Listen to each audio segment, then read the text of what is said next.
informou agora há pouco que alguns hospitais já fecharam, porque não há eletricidade, não há combustível para manter aparelhos funcionando.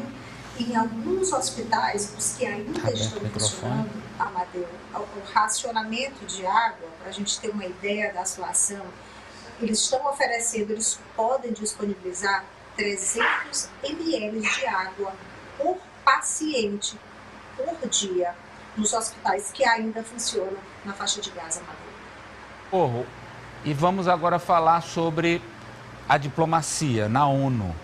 Há uma tentativa, ontem a proposta dos russos foi negada e hoje o Brasil está apresentando a sua ideia de cessar fogo. Vai ser apresentada ainda hoje? Qual é a tendência?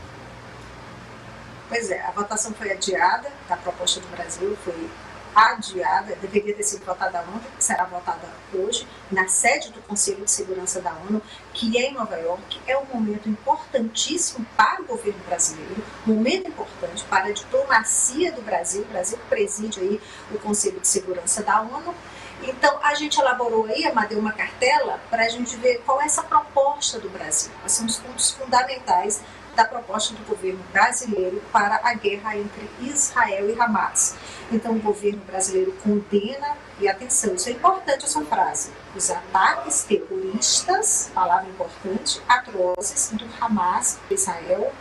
O texto pede a libertação dos reféns, pede o fim do cerco, mais exatamente, pede a manutenção de bens e serviços essenciais para civis, incluindo eletricidade, água, combustíveis, alimentos e suprimentos médicos, pede pausas humanitárias para permitir o acesso humanitário total, rápido, seguro e sem obstáculos para as agências humanitárias das Nações Unidas e Cruz Vermelha e outras organizações humanitárias, e também pede o estabelecimento de corredores humanitários. Pede ainda o texto a revogação da ordem de retirada de civis do norte de Gaza, e só do norte de Gaza já saíram mais de 600 mil pessoas que já se deslocaram para o sul de Gaza, atendendo aí o alerta, a ordem, o pedido de Israel. O texto também enfatiza a importância de prevenir a expansão do conflito. Bem, são 15 votos, são os 15 países que têm direito a voto no Conselho de Segurança da ONU para aprovar o texto do Brasil. O Brasil precisa de 9 votos e não pode ter veto dos países que têm um assento, uma cadeira permanente no Conselho de Segurança da ONU, que são os países Rússia, China, Estados Unidos, Reino Unido e França. Como você falou, Amadeu, a proposta da Rússia foi rejeitada. A Rússia teve 5 votos a favor, teve 4 votos contra, e desses 4 votos contra foram os 3 vetos já esperados da França, do Reino Unido e dos Estados Unidos, e teve 6 abstenções, entre elas uma abstenção do Brasil. O que dizia o texto da Rússia? Por que ele foi tão reprovado? Ele pediu um cessar-fogo. Ele condenava os ataques, mas condenava os ataques de Israel em Gaza, mas não mencionava os ataques de Gaza a Israel, não mencionava o grupo Hamas, nem a palavra terrorista. Amadeu. O texto brasileiro, ele anda mais para o meio termo.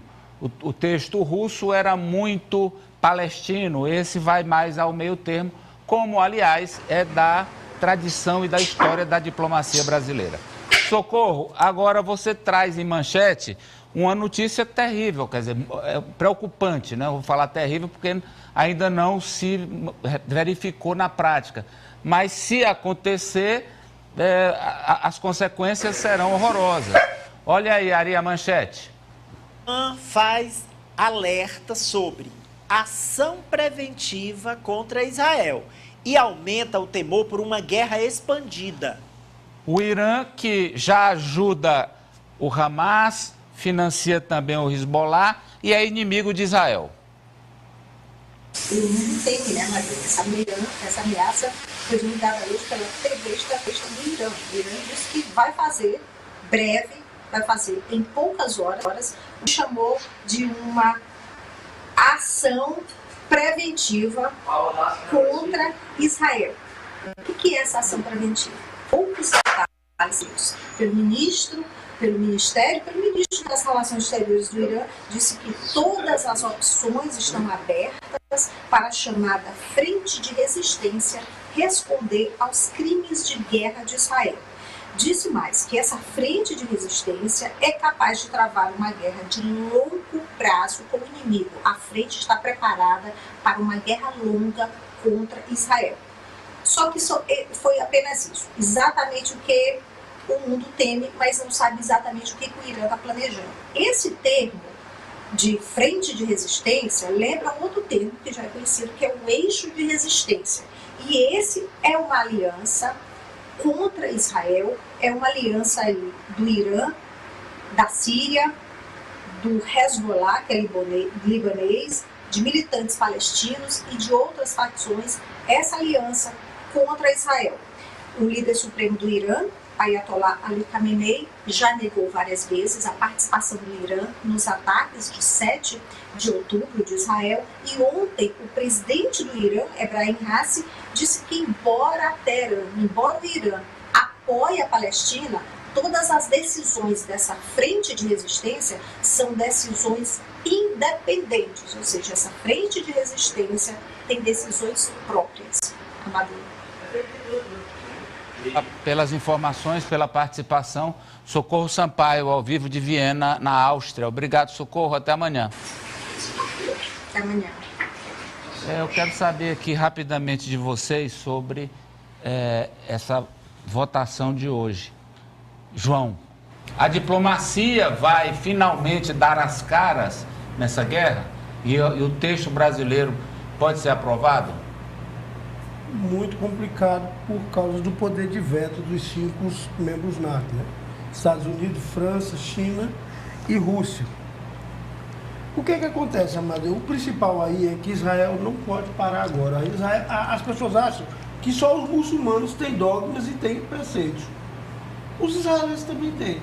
Os judeus. Os judeus, desculpa. Israelenses mesmo. Não, você falou, só o Islã, também os judeus têm. Os judeus também têm. No aspecto de religião. Israelense. No caso aí tem que tratar como judeu mesmo. Então o que acontece? Existe, por exemplo, um histórico que é muito usado pelo exército israelense, que é o anti-Madassa. Madassa é um cerco que houve a um grupo de judeus, logo depois do Império Romano ainda, e que praticamente 1000 pessoas se suicidaram, mas não se entregaram, né? Então eles acham, por exemplo, tem um movimento dentro do exército lá, que inclusive prega isso, e tem um movimento também político. Os fanáticos estão em todo lugar, né, João? Que diz que tem que haver o anti-Madassa. O que é o anti-Madassa?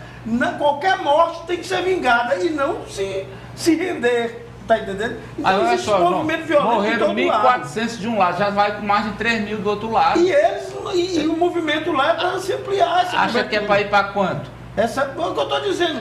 Você pensa que tem radicais só de um lado e não tem só do outro. Aí que é o ponto. O que pior, contenta? Amadeu, nesse período de um ataque desse, os radicais dão voz. Claro, olha, vamos lembrar aqui rapidamente que em 93 o Bill Clinton celebrou um acordo de paz entre o Isaac Rabin, que era da Palestina, e o Ariel Sharon, que era do Israel. Aí os dois apertaram a mão lá com o Bill Clinton. O que aconteceu um ano depois? Os radicais judeus mataram o Arafat, dizendo que ele tinha se entregado. Aí fica, quer dizer, a diplomacia, mais uma vez, perdida, Ari. Perdendo, aliás. Sim, Amadeu, essa votação do texto brasileiro, que é um texto equilibrado, diplomaticamente aceitável, vai ser vetado, na minha opinião, pelos Estados Unidos. Porque, evidentemente, os Estados Unidos usa 2 pesos e 2 medidas.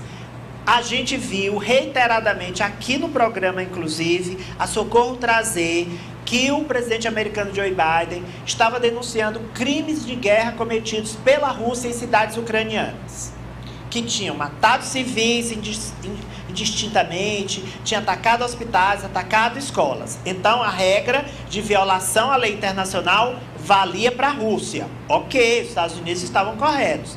Aí agora Israel faz muito mais em relação à Palestina, porque transforma numa prisão a céu aberto e condena à morte por exaustão, por sede e por fome, mais de 1,5 milhão de pessoas, e os Estados Unidos dizem que Israel tem o direito de se defender, ou seja, chancelando esse genocídio israelense. Então, enquanto os Estados Unidos, maior potência mundial, com poder de veto, como o João explicou, entre os 5 membros permanentes, continuar nessa linha, infelizmente eu não vejo uma solução via ONU. Agora tem um detalhe também, antigamente, não é? Antigamente que eu digo, da Guerra Fria até o início desse século, onde os americanos punham a mão, a coisa se acalmava. Sim. Hoje não tem mais não. Com esse mundo multipolar e com várias potências, daqui a pouco a gente vai ver a Rússia, o Putin beijar a mão lá do Xi Jinping, isso aí acabou. Acabou, doutor. Agora as forças se equivalem e aí não é só o tio Sam que manda na claro, mas toda, se os Estados Unidos tivessem a boa vontade de no Conselho da ONU dizer, olha, o texto brasileiro é sim razoável. Sim. Mas isso eles. Mas isso, no dia que ele fizer isso, o Biden, ele decreta a vitória do Trump. No dia que porque a questão eleitoral dele é sobrevivência. Mas olha, hoje já tem, isso, já tem democratas contra ele, viu, Matheus? Agora eu vou perguntar outro. Eu vou mudar de assunto aqui, por favor, para a Poliana. Não, só para dizer que quem hoje estava sugerindo alterações nesse texto era a Rússia. Já o Itamaraty, nesse esforço de fazer modificações para evitar que o texto seja vetado. Então, também não é um absurdo. A Rússia lá, para quem assistiu os audios, a Rússia lá está dizendo que vai trazer a paz. A Rússia criticando ataque a civis, era piada. E a Rússia dizendo que vai trazer a paz, vai fazer a paz lá. Se pode colocando como patrono da paz. Mas a minha pergunta é que ao longo do dia ele seja modificado. Mas a minha pergunta que eu quero ouvir de Apoliano Oliveira e de França Teixeira é outra. O que justifica para vocês esta guerra travada nas redes sociais entre brasileiros que estão uns comemorando quando morre um palestino e o outro comemorando quando morre um judeu? Me explique, minha compreensão não alcança. Por que é uma guerra que acontece por desconhecimento do processo histórico que leva a esse conflito, que não é novo, e também a questão do ódio das pessoas. Elas justificam as suas maldades e expõem atacando outras nações, outras etnias, outras religiões. É muito mais desumanidade do que outra coisa. E você? Amadeu, assim como foi resgatada a guerra de pauta de costumes, há necessidade desses grupos, tanto de um lado quanto de outro, de manter essa polarização entre direita e esquerda. E é um movimento que nós observamos não apenas no Brasil, mas em todo o mundo.